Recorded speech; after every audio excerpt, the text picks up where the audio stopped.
ረመዳን ከወጣ ጊዜ ጀምሮ በጣም እየተቸገርኩ ያለሁት ነገር ፈጅር ላይ መስጂድ ሂዶ መስገድ ነውና ይህንን ነገር ለማስተካከል አዲስ የ30 ቀን ቻሌንጅ ከራሴ ጋር ጀምሬያለሁ። ብቻዬን ሞከርኩኝ ብዙ ግን ሊሆንልኝ አልቻለም። ስለዚህ ሰው ፊት እየተጋፈጥኩ ብታገል ይሻላል ብዬ ስላሰብኩኝ ነው እናንተ ጋር የመጣው። ኮሜንት ላይ አብሽር አላህ ያግዝ እያላችሁ ጻፉልኝ። ዛሬ የነቃሁት ወደ 12 ሰዓት ከ40 ምናምን አካባቢ ነውና ይሄም የተፈጠረው ማታ ምሽቼ ስለተኛውኝ ነው። ስለዚህ ኢማኔ ደካማ ስለሆነ የኔ ማታ የሚያስመሽኝ ነገሮች በሙሉ መተው አለብኝ። ስለዚህ ማታ የሚያስመሹኝን ዛሬ ፓርት 1 ነው። ማታ የሚያስመሹኝን ስራዎች አሁን እንግዲህ ይሄው ቢሮ ብቻ ያለው ወደ 4 ሰዓት ተኩል አካባቢ ነው።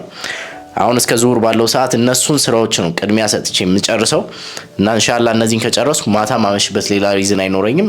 ነገ ጠዋት ፈጅር በሰዓት ሄጄ መስገድ ይኖርብኛል ማለት ነው።